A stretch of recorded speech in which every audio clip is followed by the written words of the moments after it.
Irmãos, a paz do Senhor, sejam muito bem-vindos para mais um episódio da TheCast, o podcast da Assembleia de Deus Gaúcha, da CEPADEGS, aqui no nosso estúdio dessa convenção que é presidida atualmente pelo pastor Geraldino da Silva, juntamente com a sua esposa e irmã Lenia.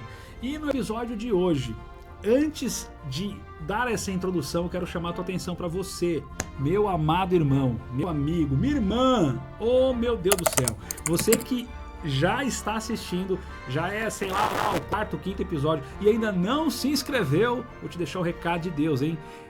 Se inscreva porque toda semana, e ative aí as notificações para que você esteja a par do que vai acontecendo, do que vai sendo publicado, porque toda semana tem um podcast novo, edificante para a sua vida, então não perca tempo. Se possível, já envie aí o link para os seus amigos, já envie o link aí para os grupos da igreja e vamos fazer com que as pessoas conheçam esse trabalho. Afinal de contas, esse podcast, ele é especial e ele certamente vai ser muito edificante, porque não apenas hoje, mas hoje nós estamos tratando de um assunto tremendo e de suma importância. Recebemos hoje aqui nos estúdios da CEPADEGS o nosso amigo, irmão Joelson Lemos. Ele que é o vice-coordenador do Conselho Nacional da Juventude, eu não sei se é CNT ou CNJ, o Conselho Nacional da Juventude Teen, dos adolescentes, e também ele é o vice-coordenador do Conselho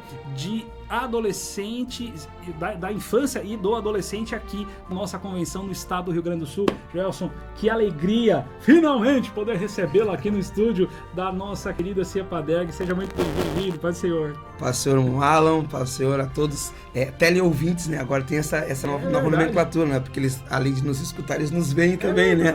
Então são os teleouvintes. E é um prazer imenso poder participar aqui da nossa ADCast, né? Nossa ADCast. E vai ser um tempo de qualidade, um tempo gostoso aí para nós tratarmos sobre esse assunto que, como já disse o nosso querido irmão Alan, é de suma importância e glória a Deus, porque aqui no estado do Rio Grande do Sul, a igreja segue marchando e entendendo que os adolescentes fazem parte desse corpo. É verdade. Aliás, que os adolescentes, né, Joelson, eles são de uma força. Eu já fui coordenador de jovens, já fui coordenador de adolescentes, mas não tem até de varões. Eu já coordenei ali lá atrás, nem casado eu era na época, meu Deus, mas foi muito tempo. Enfim, não vamos entrar nesse detalhe. Mas é impressionante a empolgação do adolescente e a importância deles no reino, às vezes negligenciados por alguns que acham que não fazem parte, só depois que entrar nos jovens. Não, mas até os jovens às vezes sofrem com essa questão. Mas que bom que você está aqui, porque hoje o papo ele é muito direcionado, ele é muito específico e tem um objetivo claro de mostrar a importância do departamento de adolescente, do líder de adolescente em relação a essa fase, né? Porque eu tenho comigo que adolescente é o seguinte: é aquela fase em que nós queremos trabalhar. Nós já passamos por isso, né? Faz um tempo já, né? É aquela fase que nós queremos trabalhar, mas não sabemos com o quê. Nós queremos estudar, mas não sabemos o quê. Nós queremos namorar e não sabemos com quem. Então, enfim, é uma série de dúvidas que são ali, nessa fase, elas são inseridas em nosso dia a dia. Então, é importante que a gente saiba justamente a importância dessa fase e como lidar com ela, né? Maravilha. Acho que o primeiro ponto é conceituar a adolescência, né? Exato. Então, a gente precisa entender o que é adolescente. Então, nós temos tanto conceitos seculares quanto conceitos eclesiásticos. Olha aí. E a Bíblia vai nos falar da adolescência de Gênesis e Apocalipse. Então, a pergunta bíblica, ela ecoa nos dias de hoje. Como ouvirão se não há quem pregue? Então, esse é o ponto, sabe, irmão Alan? Então, partindo desse ponto, a gente pensa o seguinte: quando nos nossos púlpitos nós ouvimos alguém levantar e dizer o seguinte: hoje eu vou pregar sobre um adolescente. Quando? Qual foi a última vez? Você que está nos escutando aí, você que está nos vendo, faz aí uma busca na tua memória. Quando é que foi a última vez que você foi num culto e o ministrante, o pregador, enfim, ele falou: hoje eu vou ministrar sobre um adolescente. Difícil. A partir do pressuposto de que eu só sou alguém em alguém, como é que vai haver essa identificação com relação aos adolescentes serem como os exemplos bíblicos, se não lhes são apresentados os exemplos bíblicos. É verdade. E quando a gente apresenta algum exemplo bíblico, a gente não diz que ele é um adolescente. A gente diz que ele é uma criança ou um jovem. Então, como é que esse adolescente vai entender que de fato ele está na Bíblia? Ele existe para Deus. E é importante, né? E é importante. E se a palavra, se a Bíblia, ela não contém, ela é a palavra de Deus, e a palavra de Deus não fala de mim, será que eu existo para Deus? Meu Deus do céu. E aí ele cheio daquelas dúvidas que ele já tem, essa é a pergunta. Será que eu sou importante? Será que... Rapaz, então, que coisa séria. A gente tem que partir desse contexto. Então, Deus conceitou a adolescência. Nós vamos pegar, por exemplo, textos extraordinários que vão focar especificamente no adolescente. Dr. Lucas, né, no capítulo 2, versículo 52, ele vai dizer o seguinte, que Jesus crescia. E ele vai dizer 3 instâncias: sabedoria, estatura e graça. Então, olha Lucas discutindo a adolescência. Ele está falando, ó, esse camarada, esse indivíduo, está em crescimento. Então, a percepção em relação a ele tem que ser diferente. O olhar para ele tem que ser diferenciado. Ele não está estabilizado em uma fase, ele não está estabilizado num ambiente, ele não está estabilizado enquanto indivíduo. Ele ainda está se entendendo. E ele está se entendendo de forma cognitiva, né? Sabedoria. Ele está se entendendo de forma fisiológica, ou seja, estatura. E ele ainda está procurando o seu lugar, porque graça aqui não é a graça salvadora, é a aceitação. Né? Aqui, quando o Dr. Lucas fala que ele crescia em graça diante de Deus e diante dos homens, ele está falando do contexto social. Esse indivíduo agora está sendo aceito tanto nas questões espirituais quanto nas questões seculares, sociais. Então, olha como a Bíblia ela é direcionada para isso. Rapaz, que forte. E aí nós vamos pensar, a igreja primitiva, como é que tratava os adolescentes? Da mesma forma que a igreja moderna trata. Nós vamos pegar uma menina Rô, de 16 anos de idade, ela está num contexto extraordinário. O que a igreja precisava? Que Jesus libertasse o pastor Pedro. Né? E a oração da igreja qual que era? Jesus liberta pastor Pedro. Era uma igreja de oração? Era uma igreja de oração. Era uma igreja que tinha a sua marca, a sua referência? Era uma igreja que tinha a sua marca, a sua referência. Ok. Tem uma menina de 16 anos que ela tem um ouvido extraordinário. Que ouvido é esse? O ouvido da adolescência. E a Bíblia vai dizer que ela escuta a batida na porta do pátio. Para nós entender essa expressão porta do pátio, a gente tem que ir para a arquitetura judaica. E nós vamos ver que entre a porta do pátio e a porta principal da casa tinha mais ou menos de 2 a 2,5 metros de distância. Então, ela não ouviu a batida na porta principal da casa. Ela ouviu a batida na porta do pátio. Então, tinha a porta da casa, mais 2,5 metros, e aí tinha uma outra porta. E é nessa porta que ela escuta a batida. Que ouvido é esse? O ouvido da adolescência. Se nós não atentarmos para esse ouvido, olha quantas coisas nós vamos perder, inclusive a bênção de Deus que está proposta sobre a vida dos adolescentes no tempo presente. É verdade. Porque quando ela escuta essa batida, Deus dá 3 coisas para ela, que a gente precisa entender que é o que Deus tem para essa adolescência, é o que Deus tem para a fase da adolescência. Primeiro, Deus dá a chamada. Segundo, Deus dá ministério. E terceiro, Deus confirma a chamada e o ministério. Qual era a chamada dela? De anunciar, da pregação. Qual era o ministério? Da palavra. E o que Deus deu para ela? A mensagem. Qual era a mensagem que Deus deu para essa menina? Jesus liberta. E a garantia da mensagem estava onde? Na porta. Então, Deus já garantiu a mensagem na boca dessa menina. Ela volta com essa mensagem por conta da chamada, porque ela tinha que anunciar. E ela volta com o quê? Com a resposta da oração da igreja. Porque a igreja estava orando para quê? Jesus liberta pastor Pedro. Então, pensa comigo. Primeira escala dessa menina, porque foi a primeira escala dela. Ela tinha que voltar agora e pregar para os seus irmãos. Mas ela já tinha a resposta da pregação dela já garantida. Então, pense em alguém que vai ministrar já com a garantia da mensagem. Eu pensaria, bom, ela vai falar e vai explodir a igreja, Pentecoste, batismo com o Espírito Santo, glória a Deus e aleluia, porque ela está levando exatamente a resposta da oração. E ela chega lá, no ímpeto da adolescência, e a Bíblia diz que ela prega, e ela diz, meus irmãos, Pedro está na porta.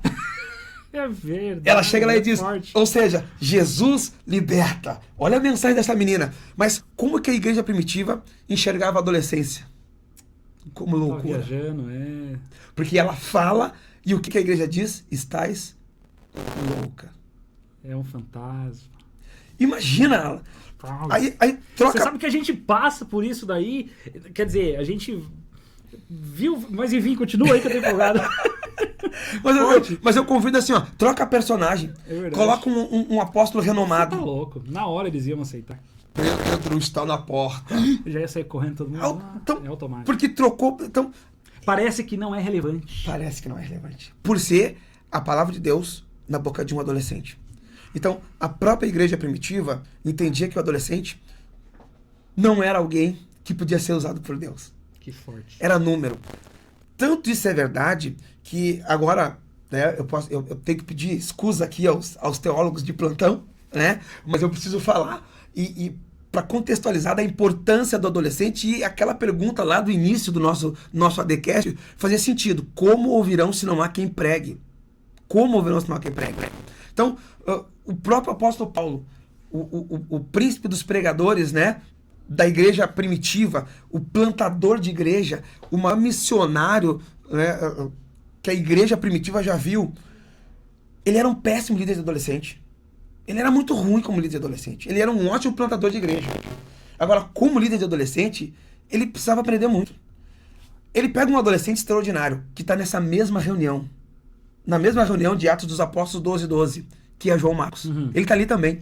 E a gente sabe que quando a Bíblia ela traz o nome de alguém, é porque esse alguém é muito relevante. Sim. E nessa reunião de oração da casa da irmã Maria, 3 nomes são citados.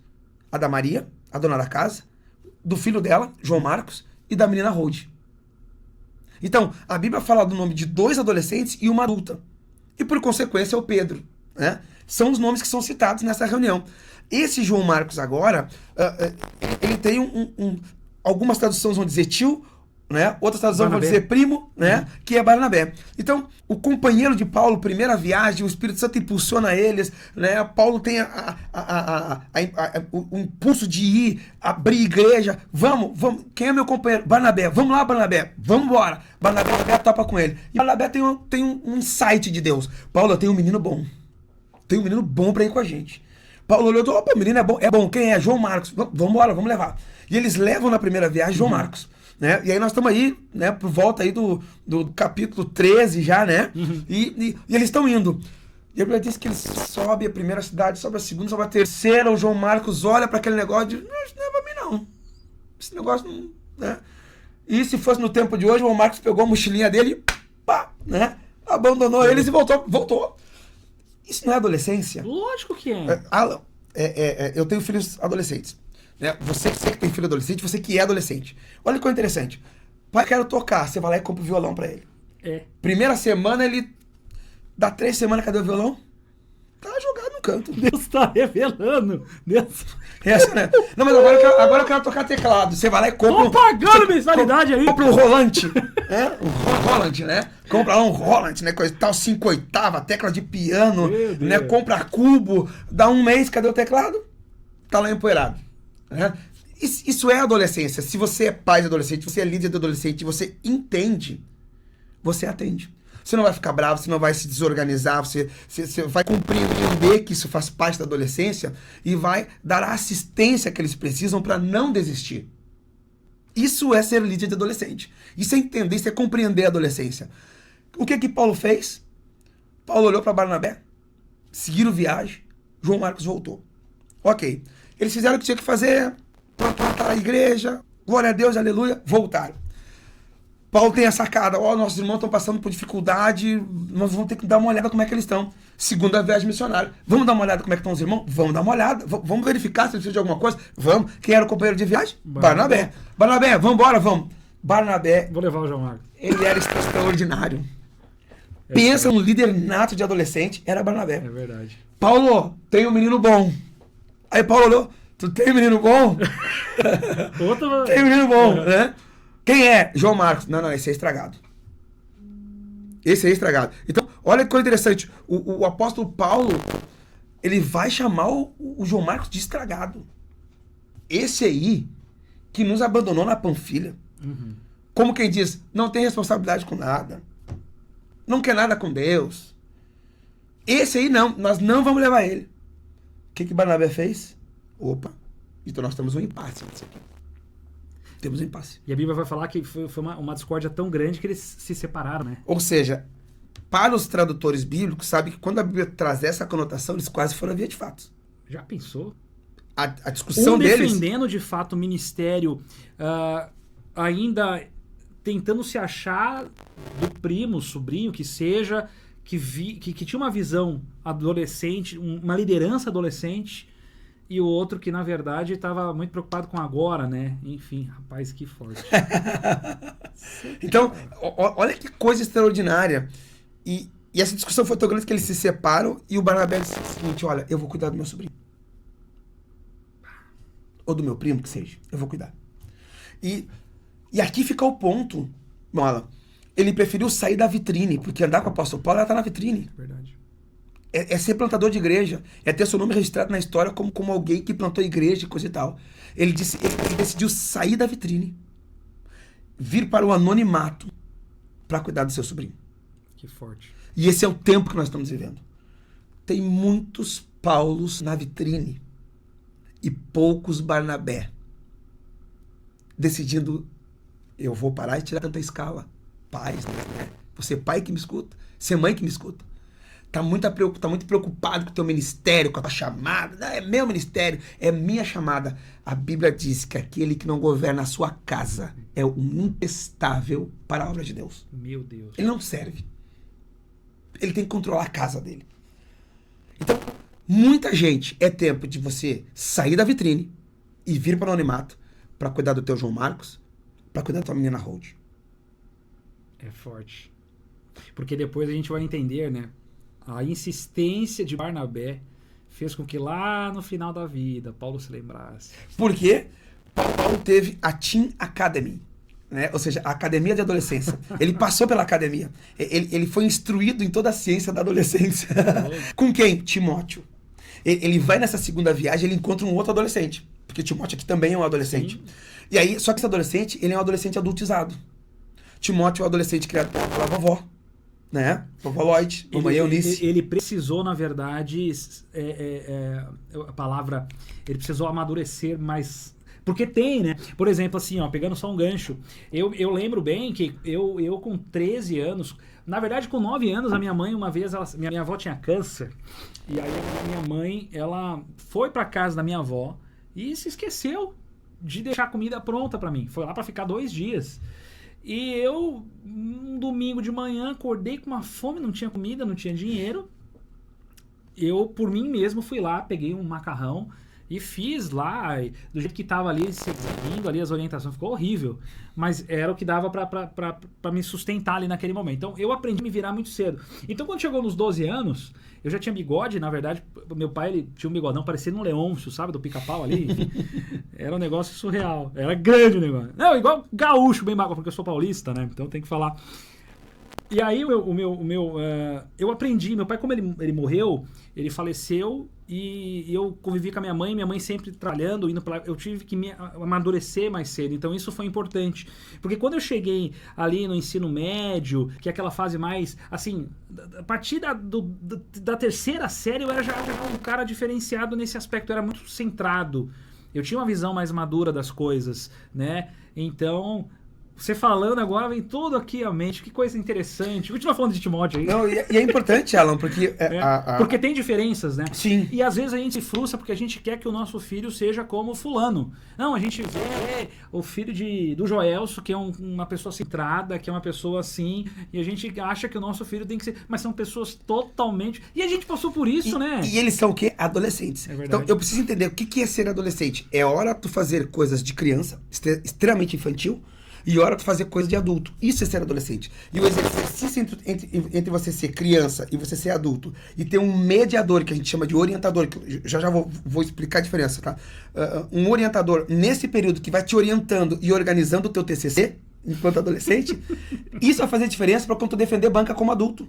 Porque a vida adulta é uma eterna defensoria de banca. Tu tem que estar defendendo a tua tese durante todo o período da tua vida adulta. Então, tu vai estar preparado para essa defesa da tua tese na adolescência. É ali o teu orientador que vai te dar esse suporte, esse subsídio, para que a gente possa, né, tô contextualizando para que possa ficar mais claro para quem nos escuta, né? Então, pega um Timóteo, um adolescente adultizado, criado pela vovó, criado pela mamãe, o pai nos aparenta ser um pouco mais ausente, né, na criação do Timóteo, embora provavelmente ele estivesse na questão do Timóteo, mas nós vamos observar isso. Então, o que Paulo olha? Paulo olha, esse menino está pronto, já tinha feito bar mitzvah, né, já criadinho pela mamãe. Olha só que menino inteligente. Por quê? Porque ele não tem as nuances de um adolescente ordinário. Esse é um adolescente fora da curva, um adolescente adultizado. E aqui vem um problema, porque ele pega esse adolescente adultizado, coloca do lado dele e ele dá responsabilidades para esse adolescente que ele não tinha condição de ter ainda. Tanto que nós vamos observar que as cartas a Timóteo, elas não são cartas pastorais. Elas estão no bojo de cartas pastorais, mas elas não são cartas pastorais. Por quê? São cartas que o próprio apóstolo Paulo, ele não diz assim, o pastor da igreja em tal lugar. Ele diz, ao meu filho na fé. Rapaz. Olha como ele apresenta a carta. Então, Jossa, ela é uma autoajuda? Não, ela não é uma autoajuda. Mas elas são cartas instrutivas de um pai para o filho. Por quê? Porque ele entendeu que aconteceu alguma coisa nesse processo que passou e ele não viu o que passou. Que coisa. E o que foi que passou que ele não viu? Uma adolescência na frente dele que estava ali enrustida numa adultez antes do tempo, que é a adultez de Timóteo. E aí quando começa a vir as incertezas da adolescência que Timóteo coloca e Paulo expressa dizendo, meu filho, tu não precisa ser inseguro. Que forte. Confia no que tu tem. Veja como o Paulo mudou, né? Pela faculdade que ele passou com o Timóteo. A Team Academia de Paulo se chama Timóteo. Tanto que no final é o próprio Timóteo que faz a ligação de um adolescente adultizado com um adolescente ordinário. Porque quando o Paulo já saiu a sentença, enfim, ele sabe que vai morrer, ele poderia ter escolhido vários adultos do seu ministério. Mas não. Quem foi que ele escolheu para estar com ele no final da carreira dele? Os dois adolescentes do início do seu ministério. Que coisa. E aí ele diz assim, vem me ver, Timóteo. Eu não posso morrer sem tu me ver. Só que não vem sozinho.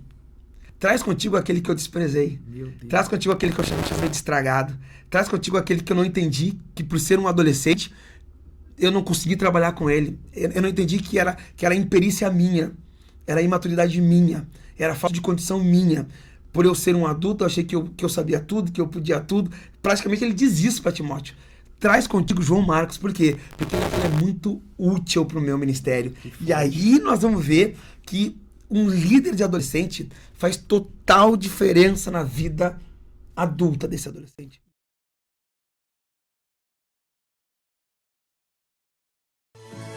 Estamos chegando ao centenário da Igreja Assembleia de Deus no Rio Grande do Sul e, em comemoração a essa data festiva, a CIEPADERGS, juntamente com a CPAD, lança a Bíblia do Centenário, uma Bíblia de edição comemorativa com logo do centenário em encarte especial com a história dos 100 anos da igreja através de imagens e texto na versão Almeida Revista e Corrigida com harpa cristã, em 2 opções de cores, preto e rosa. Centenário Assembleia de Deus no Rio Grande do Sul, uma igreja glorificando a Cristo em muitas cidades.